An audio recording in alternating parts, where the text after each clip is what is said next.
people. Okay. They're cordial, and they are too. He came up and he just conversed, people seem like a nice guy. I thought for once we're gonna have good neighbors. Right. As new members of the neighborhood, Toby and Rochelle were generally liked by everyone they met during evening strolls and casual chats. But now, with Rochelle gone, Toby is completely hysterical, unable to process the loss of the woman he had spent his life with. You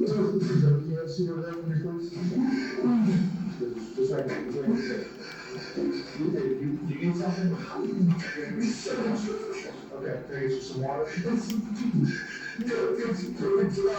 Okay. Through Tony's garbled statements, the detective begins to piece together what happened that morning.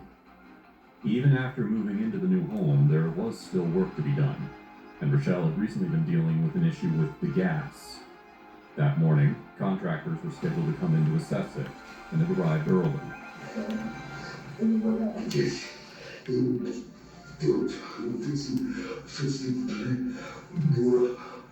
Yes, and the hot water.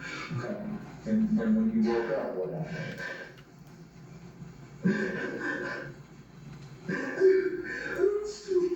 You heard screaming? Okay. But while Toby blames the service contractors who came to check the gas, the detective uncovers a very different account of events after tracking them down and speaking with them that same afternoon. But before we continue, I want to talk about something else that's important. For almost a year, I had this constant tension in my neck. It comes with the job, sitting in front of a monitor for hours. Well, every time I thought about actually booking something, I'd see the wait times and just move on. It would sort itself out. It didn't. Eventually, it got to the point where I'd finish an edit and just sit there for a minute because turning my head felt like work. And that's when I realized I'd been stupid about it for too long. But that's where today's sponsor, ZocDoc, comes in.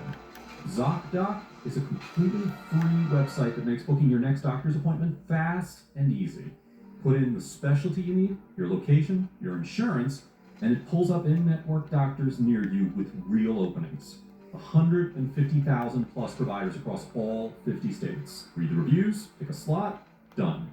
Most appointments are within 24 to 72 hours, sometimes same day. I found a physio nearby, checked the reviews, booked a slot. Whole thing took maybe 3 minutes. Genuinely wish I'd done it sooner. Look, if you've got something you've been sitting on, a weird pain, a checkup you keep on pushing back, just handle it. Click the link, book something. You'll feel better just having it done. Head to ZocDoc.com/thevillains or click the link in the description. Thanks to ZocDoc for partnering with us. Now, back to the video. So, kind of educate us a little bit about, you guys, I'm assuming there was a service call there or something? The gas service has been on for over a year, so we have to perform an air test on it, just to make sure there ain't no leaks on it. Okay. So we were in the basement, we did that, and as we're running in and out, they were down there in the basement most of the time, but I'm running in and out talking to the lady. There's a guy laying in a chair right there. Inside the house? Yes, when you walk through the front door, there's a couch. That lady was sitting on that couch. Holding her dog. Holding her dog. Big ass dog. Mm-hmm. They're like a pit Monster. or something. It was huge. Yeah, it was huge. It was gonna get loose in like Yeah, 5 that's all I'm worried about. Then the guy was laying like on a chair. It's like a chair lying on a leg things. I don't know. I didn't really look at it real hard, but he was laying right there sleeping. I did. Then as we were downstairs, I come upstairs and he kind of was like, I was like, hey, what's going on? He's like, hey. And then I went on outside, told the lady that her furnace, we couldn't turn the gas on because the furnace ain't right, and her water heater wasn't right. She had to call a plumber. Okay. That's yeah. I talked to her the whole time. Was that her? Yeah. No doubt. That's her. No doubt. And what was she wearing? Yeah, that's 100%. I could have swore she had like a black shirt on. You gotta watch it working for him. Like if you do any odd different, people call in on you, or what you say, or that's fine. But there was like, you guys were there. Yeah, that's her. You didn't hear them two arguing or anything like that? No, he was sleeping. Her hair was all messed up. When I knocked on the door, she answered the door. She just woke up. Okay. The screen door was already busted out when we got there.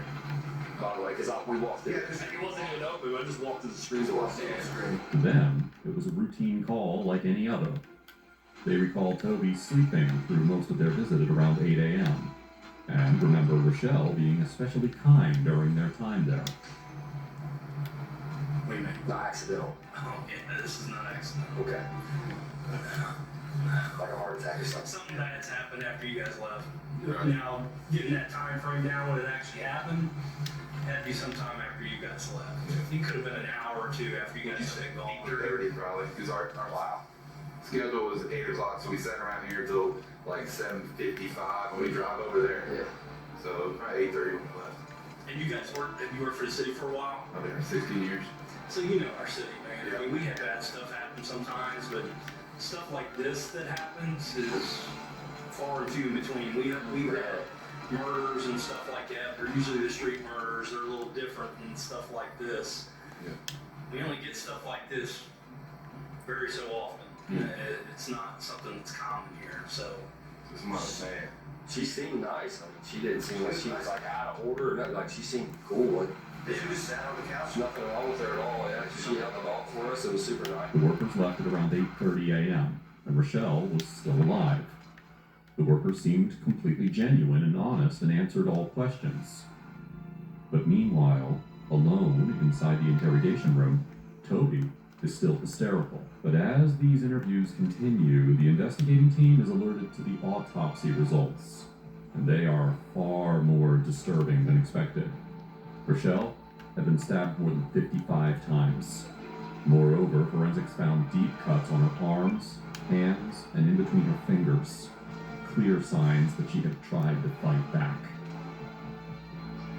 Most importantly, her injuries point to a small, foldable knife, similar to a pocket or army knife. This observation will eventually lead investigators to a crucial detail that has been hiding in plain sight so far.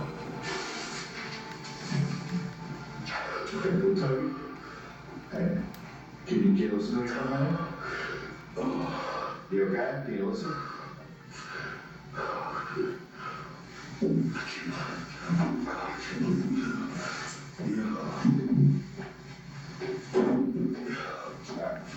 I still need your help with this, okay? You understand that? Because you were there, so I need your help, okay? In the middle of his grief-stricken rant, Toby reveals what he believes is the reason behind Rochelle's death, something that the detective does not see coming, and it immediately changes the direction of the case. But listen, I guess you were supposed to be in court this morning, and you didn't show up to court. I don't know. Okay. I don't know. I'm just telling you that they issued a warrant for you, so hold on. But since you got a warrant, I gotta read this to you, okay? This was not Toby's first run-in with law enforcement. In September of 2021, he had walked into the public lobby of the Butler County Jail acting erratically and carrying 2 suitcases. He had then approached an officer and had started ranting, claiming that people were after him. He told police that he had information on major drug traffickers and wanted protection before revealing where a large quantity of drugs was hidden. But when officers searched his suitcases, his story fell apart. Inside, they found 11 ounces of crystal meth, worth nearly $2,500. The package was already open, and his behavior made it clear that he had used some of it himself.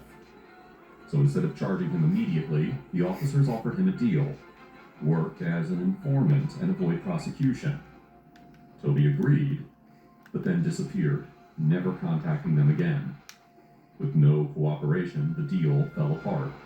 Charges were filed, and by the morning of Rochelle's murder, Toby was already in trouble with the law. He had skipped his court appearance, he had a fine due, and now he had a warrant out for his arrest. Back in the interview room, officers placed Toby under arrest for failing to comply with a court order. But it doesn't end here, and as they dig deeper, they uncover more. Toby had a prior felony conviction from 1988 for aggravated assault, and had served time in a maximum security prison at the Mansfield Correctional Institute after being sentenced to 5 to 15 years in prison.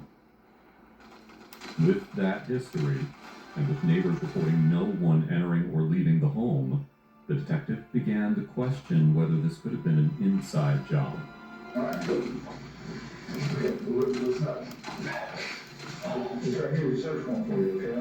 Yeah, so we take pictures of you and but I'm also taking your clothes and stuff, okay? What's it? Like these those? Yes, sir. These are those when I was in the house and I never thought of taking them. Yeah. I guess I got the blood on them. Well, I was gonna try to remove it. You know, there might be other people who are on that. Yeah, we don't know. See, that's, you want to see what I heard, Michelle? Well, we're taking documents. You got all these images, so we have to document the injuries. Yeah, there are. You got marks on here and abrasions. In a case like this, the scenario itself raises serious questions. A woman is brutally stabbed over 50 times, and yet her partner claims to have slept through the entire ordeal. For the detective, that just doesn't add up, and it immediately puts Toby under scrutiny, something he is clearly not happy about. We don't know that. We don't know. We're sitting about you and we can't drink. So why is so here? Well, we just want to speak to you about moving in the room, so I'm going to room.